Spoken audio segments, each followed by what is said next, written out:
Hoy vamos a platicar de muchísimos temas.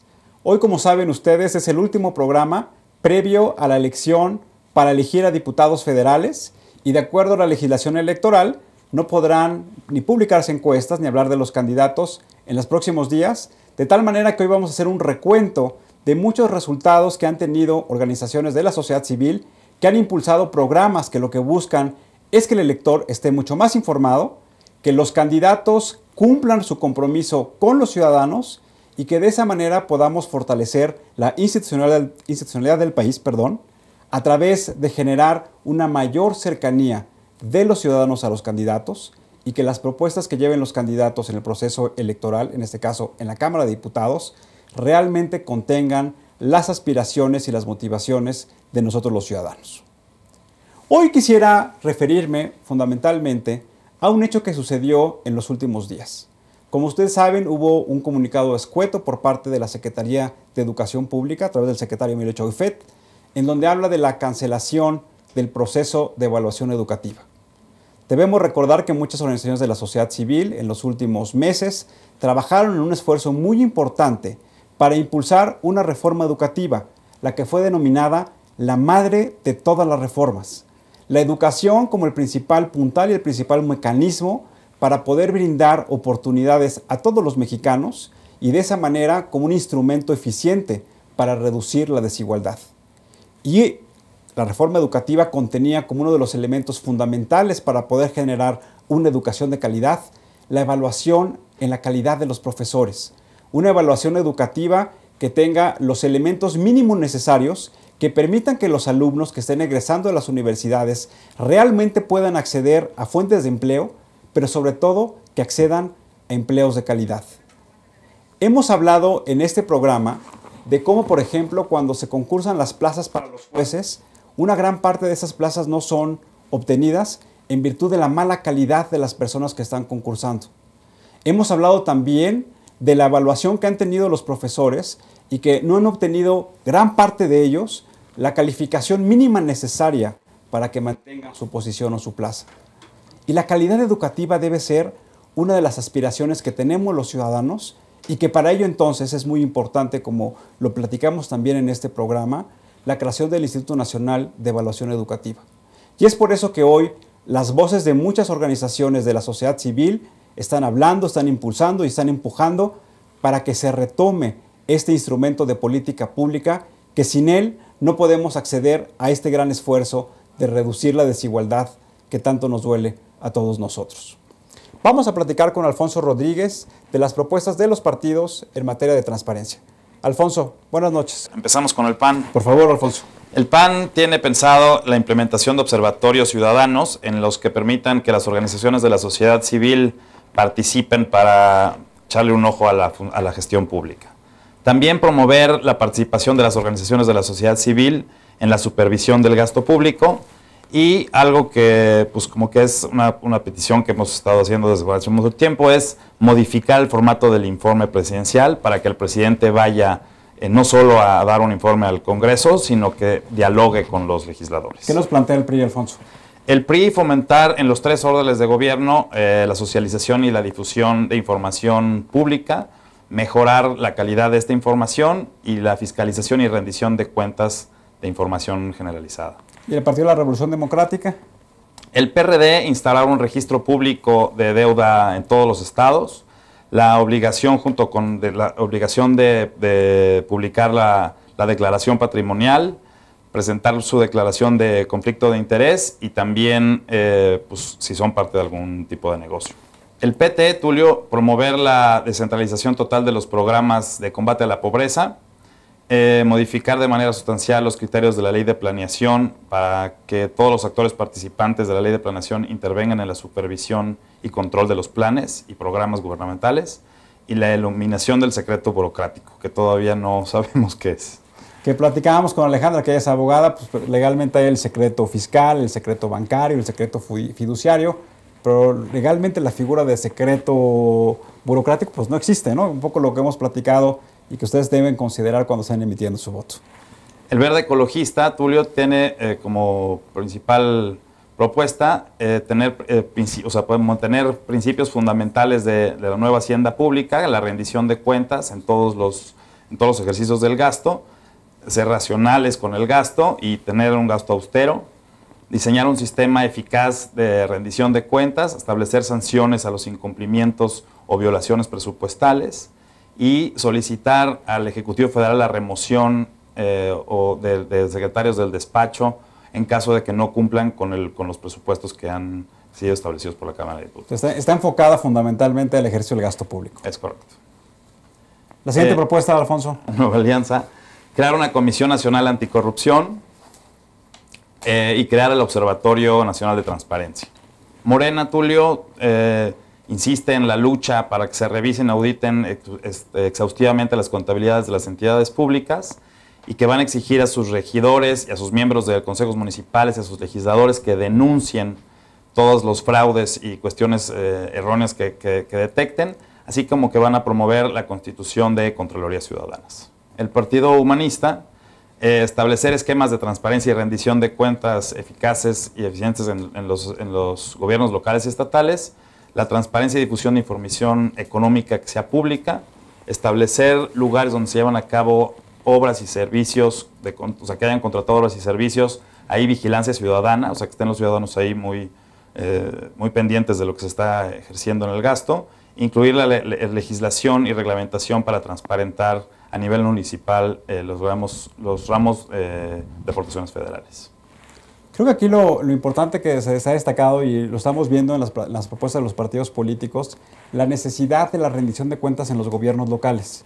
Y eso nos parece que es una de las tareas pendientes que tiene nuestro país. Encuentro Social, Tulio, pretende fortalecer el funcionamiento de los órganos de transparencia igual en los estados y los municipios, fomentar una participación de las organizaciones de la sociedad civil en la implementación de mecanismos de vigilancia, propiciar el reconocimiento de las autoridades que hagan buenas prácticas en materia de transparencia y transparentar el destino de los impuestos. Bueno, muy bien, como saben ustedes, hoy en este proceso electoral tenemos 10 partidos políticos.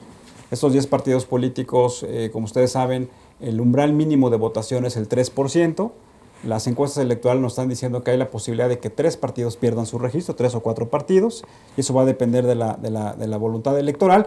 Pero aquí lo que tendríamos que estarnos cuestionando es que si el sistema electoral, que hoy fundamentalmente está financiado con recursos públicos, tiene la capacidad de estar sosteniendo la creación de nuevas fuerzas políticas que son intermitentes, es decir, que dura nada más la participación en un proceso electoral, después desaparecen, se reconvierten, se reorganizan y aparecen nuevamente como otra organización política. Hoy lo que tenemos es nuevos jugadores que que entran y salen del sistema de partidos. Cuando platicábamos con muchas organizaciones de la sociedad civil, cuando estábamos impulsando la figura de candidatos independientes, que la propuesta de la sociedad civil es que tuvieran el 0.26%, que es lo que hoy se requiere para poder crear un partido político, y como ustedes saben, hoy lo que se solicitan es el 3%.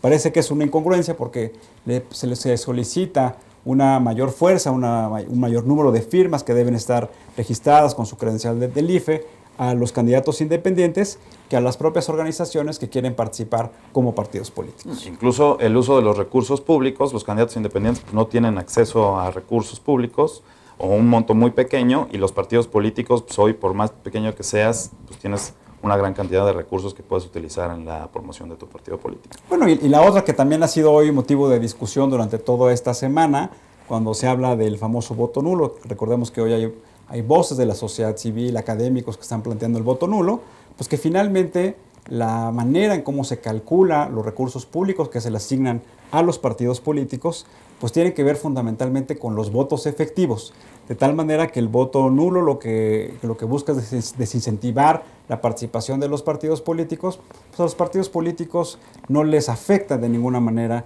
en los recursos que están recibiendo por parte de los recursos públicos. Nos acompaña Alejandra Rascón, de Transparencia Mexicana, que es una organización de la sociedad civil que ha impulsado una iniciativa que ha sido motivo de mucha polémica, pero también de mucho interés por parte de los ciudadanos, de lo que se ha denominado el candidato transparente. Es decir, el 3 de 3, que un candidato publique su declaración patrimonial, su declaración de conflicto de interés y de su declaración de impuestos. Alejandra, buenas noches, gracias por acompañarnos. Muchas gracias por la invitación. Alejandra, antes de que platiquemos del 3 de 3, ha habido una intensa actividad legislativa con el tema de la corrupción y con el tema de la transparencia. Sí. Si te parece, vamos a iniciar un poco platicando de cuáles fueron los principales conceptos que se aprobaron en la nueva Ley de Transparencia, Acceso a la Información y Protección de Datos Personales que se aprobó hace algunas semanas en el Congreso. La nueva Ley General de Transparencia que se publicó hace ya algunas semanas tiene, bueno, varias cosas innovadoras respecto de la anterior ley que teníamos. Primero, que es una ley general. Esto significa que el ejercicio del derecho de acceso a la información busca tener las mismas características en toda la República Mexicana. Se decía antes que había ciudadanos que tenían como de primera y de segunda, ¿no?, en el ejercicio de este derecho, porque había mucha variación entre las leyes de diferentes entidades federativas. Entonces, en unos estados había plazos más largos que en otras, pedían más requisitos que en otras, en algunas entidades había plataforma para hacer solicitudes de acceso a la información vía, ¿no?, Infomex, en otras no. Y la Ley General de Transparencia busca eso, busca homologar, busca estandarizar, busca garantizar que el ejercicio de este derecho sea idéntico para un ciudadano que vive en Baja California hasta el que vive en la península de Yucatán, ¿no?, que en todo México tengamos los mismos estándares. Eso por un lado. Y por otro lado, ya tenemos pues camino andado, ¿no?, en temas de acceso a la información. Busca incorporar también nuevos sujetos obligados, y creo que esto ha sido una de las principales innovaciones o la forma en la que la ley ha crecido. Si les puedes platicar de manera muy clara a nuestros amigos qué significa sujetos obligados. Sí, son esas entidades que tienen la obligación de que la información que generen la pongan a disposición del público. Ahora, además de que esté obligado el Poder Ejecutivo, Legislativo y Judicial, como era anteriormente, ahora tenemos también, por ejemplo, a partidos políticos como sujetos obligados directos de ofrecer la información que generan, sindicatos, fideicomisos que utilicen recursos públicos, incluso personas físicas o morales que reciban o ejerzan recursos públicos. Y ahora, aparte de que hay obligaciones generales para todos, para cada sujeto obligado hay obligaciones específicas. Entonces, ahora, por ejemplo, el Poder Legislativo, se establecen obligaciones muy puntuales solo para el Poder Legislativo. Por ejemplo, están, además de la publicación de contratos, y, ¿no?, hay mucho relacionado con el análisis y dictaminación y votación de las iniciativas, el trabajo de comisiones, los recursos que tienen las prerrogativas de los partidos, ¿no?, los recursos que ejercen los partidos políticos, los recursos que se ejercen en las otras áreas, ¿no?, en las juntas de coordinación política y demás. ¿Cuál es la hoja de ruta para la instrumentación de esta ley general y qué debemos hacer nosotros los ciudadanos para que realmente esta ley general se cumpla cabalmente como está planteada? Evidentemente hay muchos retos por delante. Creo que el principal, el inmediato ahorita, más que el principal, el inmediato, sería la promulgación de las siguientes leyes. Entonces tenemos una ley general, pero va a coexistir con una ley federal, que va a ser la ley federal para las entidades públicas federales, y con las entidades públicas y con las legislaciones locales que se den en los estados.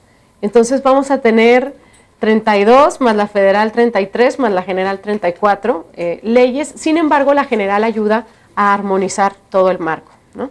Eso está pendiente, habría que emitir esas leyes, hay que nombrar a los nuevos comisionados o consejeros en los estados bajo estas nuevas leyes que se generen. Se está también trabajando en una plataforma del Sistema Nacional de la instalación del Sistema Nacional de Transparencia, que es este órgano en el que van a funcionar coordinadamente no solamente el Instituto Nacional de Acceso a la Información, sino otros entes como Archivo General de la Nación, INEGI, Auditoría Superior de la Federación.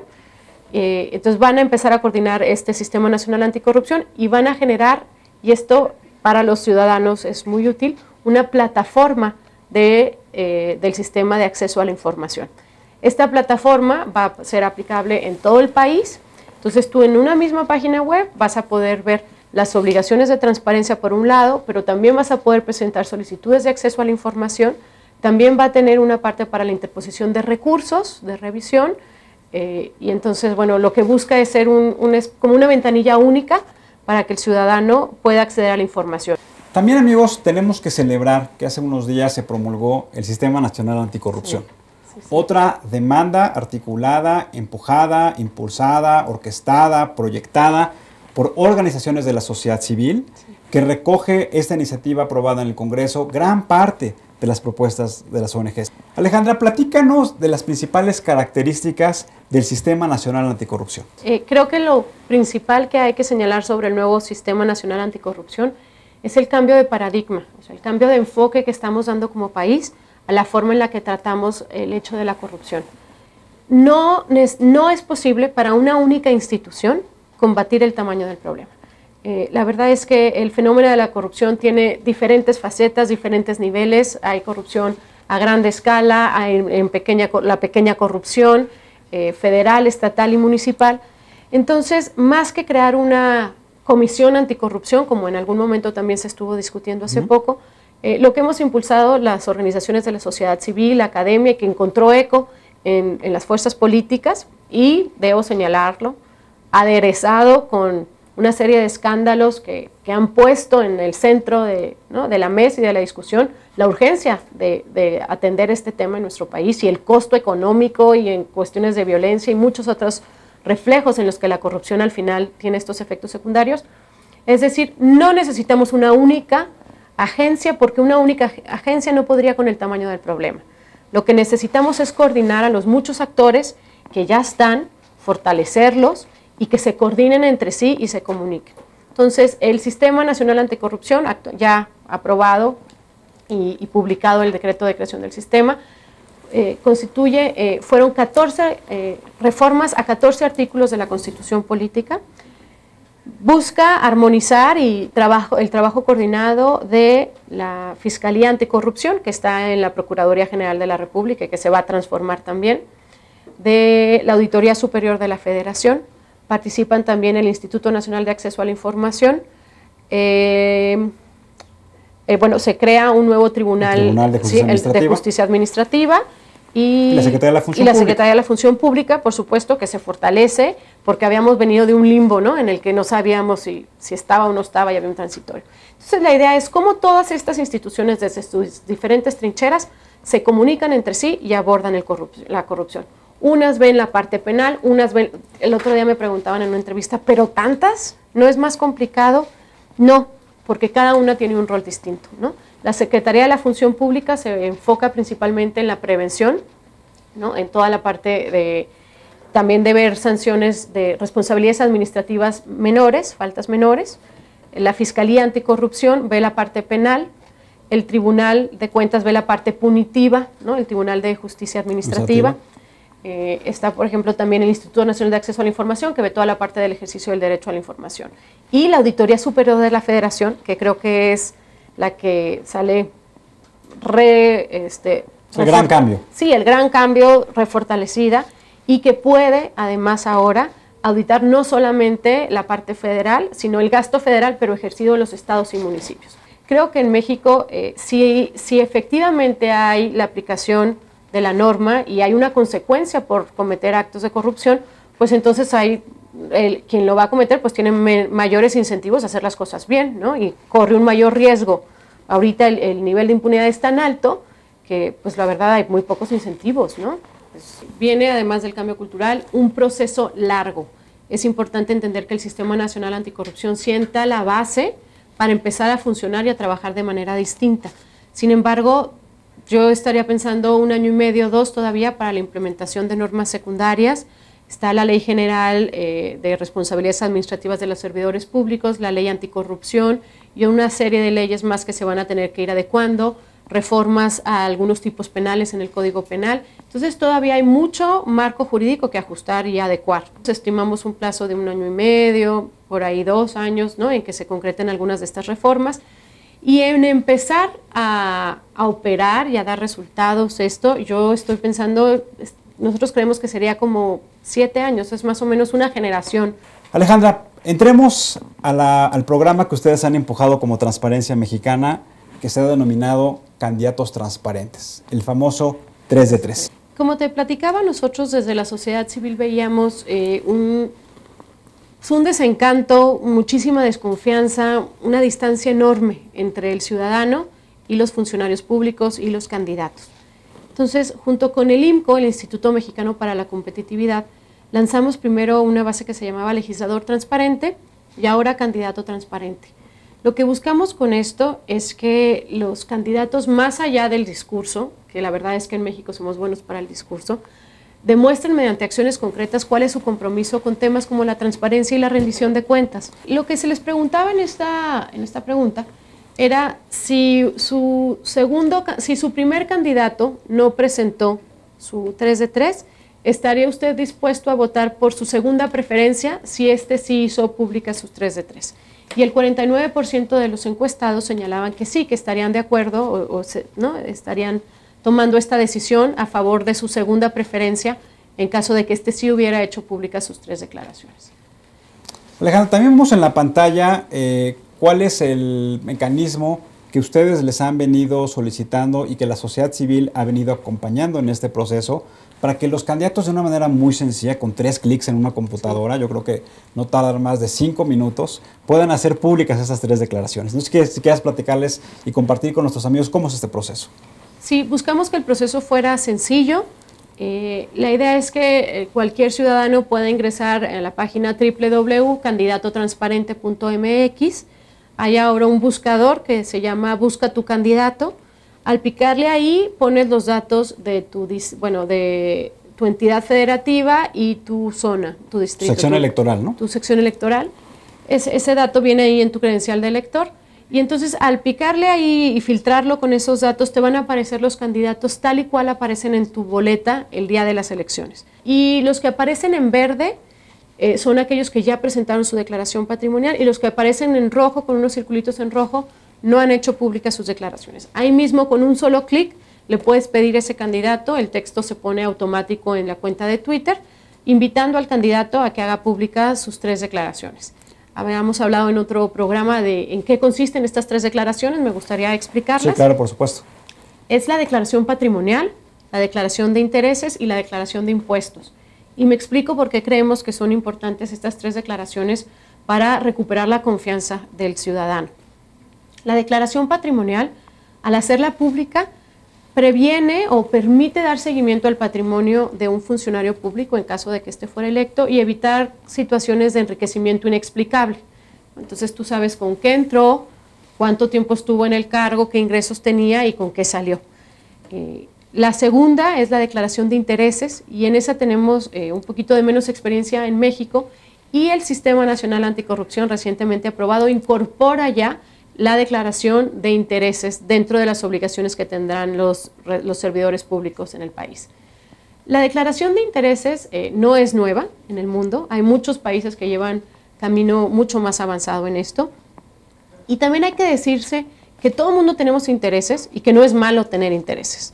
Lo que está mal es tomar decisiones públicas para privilegiar tus intereses particulares. Entonces, lo que busca una declaración de intereses es que el funcionario público señale en dónde tiene empresas, consejos de administración, en dónde se sienta, y diferentes temas que pueden sesgar en algún momento alguna decisión pública. Entonces, con esta declaración de intereses, el funcionario se excusa para cuando está tomando la decisión pública, dice, yo no puedo conocer de este asunto porque tengo un interés personal que me afecta, el poder votar objetivamente, y se excluye, ¿no?, de esa decisión. Y la tercera, que pareciera la más sencilla, pero no es así, es la declaración de impuestos.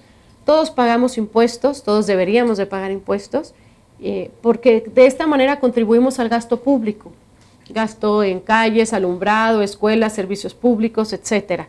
Entonces nosotros creemos que cualquier persona que quiera postularse para un puesto de elección popular tiene que al menos contribuir al gasto público. Tenemos 344 candidatos que han hecho públicas sus declaraciones, y creo que esto demuestra que sí se puede. Creo que hay 344 candidatos que se aventaron, que creen que es posible construir una nueva clase política. Tenemos candidatos de todos los partidos, pero sobresalen los del PAN y le sigue los del PRI y el Verde. Los partidos nuevos sí presentan como muchos menores, han presentado menos su 3 de 3, y los independientes, tenemos 12 candidatos independientes que también hicieron públicas sus declaraciones. Creo que resalta el hecho de que ahora, dentro de los 66 puestos a gobernatura que se están viviendo en 9 entidades del país, tenemos una tercera parte de los candidatos han hecho públicas sus declaraciones, y creo que esto pues es un gran activo para todos los que viven en estas 9 entidades que tienen esta opción, ¿no? de que al menos uno de sus candidatos hizo públicas sus declaraciones y sienta un precedente. Nosotros quisiéramos que en un futuro estas declaraciones sean obligatorias y que fueran institucionales, ¿no? que fuera una obligación y que hubiera una institución que dé seguimiento a estas 3 declaraciones, porque como hemos comentado fuera del aire, pues a lo mejor hay quienes no suben de manera precisa su información, y darle seguimiento a esto pues sería también muy importante. Y yo creo que si es una cadena, es un primer escalón. Si elegimos buenos candidatos, entonces las posibilidades de tener buenos servidores públicos aumentan, y si tenemos buenos servidores públicos, las posibilidades de tener mejores políticas públicas también se incrementan. Muchas gracias. Gracias por Transparencia Mexicana.